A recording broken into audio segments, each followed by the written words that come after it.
সবাইকে স্বাগতম আজকে গল্পের আড্ডাতে, গল্প যেখানে জীবন্ত হয়ে ওঠে। প্রতিটা গল্প এক অন্যরকম অনুভূতি। সাবস্ক্রাইব করুন আর আমাদের সঙ্গী হয়ে যান। গল্প শুরু হচ্ছে সেকেন্ড চান্স, একটি ভ্রমণের গল্প যা প্রেমে রূপ নেয়। রৌদ্রোজ্জ্বল এক সকালে তিতাস তার ব্যাগ গুছিয়ে রওনা দিল দার্জিলিংয়ের পথে। সে জীবনে প্রথম একা ভ্রমণে বেরিয়েছে। গন্তব্যের প্রতি উত্তেজনা আর নিজের মতো করে সময় কাটানোর আনন্দে তার মন ভরে গিয়েছিল। ট্রেনে উঠেই সে জানালার ধারে সিটে বসে প্রকৃতির অপরূপ দৃশ্য দেখতে শুরু করল। ট্রেন চলতে শুরু করার কিছুক্ষণ পরেই পাশের সিটে বসা মেয়েটি তার দিকে হাত বাড়িয়ে বলল, হাই, আমি ইরা। তিতাস একটু ইতস্তত করে উত্তর দিল, হ্যালো, আমি তিতাস। এরপর থেকেই শুরু হলো তাদের কথা। ইরা ছিল উচ্ছল আর প্রাণবন্ত। দার্জিলিং যাচ্ছিল তার বন্ধুর বিয়েতে যোগ দিতে। অন্যদিকে তিতাস নিজের মতো করে পাহাড় আর প্রকৃতিকে অনুভব করতে চাইছিল। তাদের কথা বলতে বলতে বোঝা গেল দুজনের শখ পছন্দ অনেকটাই মিলে যায়। সঙ্গীত, বই পড়া, এমনকি জীবনের ছোট ছোট মুহূর্তগুলো উপভোগ করার দিকেও তাদের দৃষ্টিভঙ্গি এক। গন্তব্যে পৌঁছে তারা বিদায় নিল, কিন্তু মনে একটা অদ্ভুত শূন্যতা কাজ করছিল। ইরার চোখের উজ্জ্বলতায় তিতাসের মন জুড়ে যেন এক অন্যরকম অনুভূতি তৈরি হচ্ছিল। কয়েকদিন পর দার্জিলিংয়ের একটি কফি শপে হঠাৎই আবার তাদের দেখা হয়। তোমার ভ্রমণ কেমন চলছে? ইরা হাসি মুখে জিজ্ঞাসা করল। তিতাস মৃদু হেসে বলল, খুব ভালো, কিন্তু তোমার সঙ্গে কথা বলার সময়টা মিস করছিলাম। ইরা অবাক হয়ে জিজ্ঞাসা করল, তোমার কি মনে হয় না এটাকে আমাদের দ্বিতীয় সুযোগ বলা যেতে পারে? তাদের কথায় আবার সেই সহজাত ঘনিষ্ঠতা ফিরে এলো।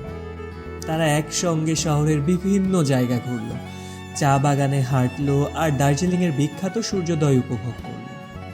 এই সময়গুলোতে তিতাস উপলব্ধি করলো যে ইরার সরলতা আর তার হাসি জীবনে এক নতুন রং এনেছে। তাদের ভ্রমণ শেষ হওয়ার সময় চলে এলো। স্টেশনে বিদায় নেওয়ার সময় ইরা মৃদু হেসে বলল, এই ভ্রমণটা শুধু পাহাড়ের নয়, আমাদের হৃদয়েরও ছিল। তিতাস তার হাত ধরে বলল, হয়তো এই ভ্রমণটাই আমাদের নতুন শুরুর পথ দেখাবে। ট্রেনের বাঁশি বাজলো আর ইরা ধীরে ধীরে ট্রেনে উঠল। তিতাস জানতো এই ভ্রমণ শেষ হলেও তাদের গল্প শুরু হয়েছে, আর সেই গল্পে ছিল ভালোবাসার এক নতুন অধ্যায়। তিতাস ও ইরার গল্প এখানেই শেষ হয়নি। বাড়ি ফিরে যাওয়ার পর তিতাস ইরার সঙ্গে যোগাযোগ রাখতে শুরু করলো। তারা নিয়মিত ফোনে কথা বলতো, আর সেই কথোপকথনের মধ্যে তাদের বন্ধুত্ব আরো গভীর হতে লাগলো। একদিন তিতাস ইরাকে জিজ্ঞাসা করলো, আমাদের এই গল্পটা কি শুধুই বন্ধুত্বের, নাকি এর মধ্যে অন্য কিছু রয়েছে? ইরা কিছুক্ষণ চুপ থেকে বলল, তিতাস, আমি নিজেও এটা ভাবছি। আমাদের দেখা হওয়ার দিনটা থেকে আমি বুঝতে পারছি তুমি আমার জীবনের এক বিশেষ অংশ হয়ে গেছো। তারা সিদ্ধান্ত নিল আবার দেখা করবে। এবার ইরা তিতাসের শহরে এলো। তারা একসঙ্গে পুরো দিন কাটালো, গল্প করলো, হাসলো আর শহরের ছোট ছোট জায়গাগুলো ঘুরে দেখলো।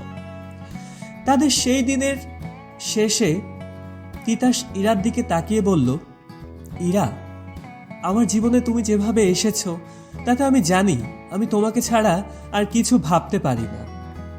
আমি তো তোমাকে ভালোবাসি। ইরার চোখে আনন্দের অশ্রু এলো। সে বলল, তিতাস, আমি জানি আমাদের পথ সহজ হবে না, কিন্তু আমি তোমার সঙ্গেই থাকতে চাই। আমি তোমাকে ভালোবাসি। এইভাবে তাদের ভ্রমণের গল্প প্রেমের গল্পে পরিণত হলো। তাদের জীবনের প্রতিটি মুহূর্ত হয়ে উঠল একসঙ্গে কাটানোর আনন্দে ভরা। আর তারা বুঝলো জীবনের প্রতিটি যাত্রায় শেষ পর্যন্ত ভালোবাসার দিকে নিয়ে যেতে পারে।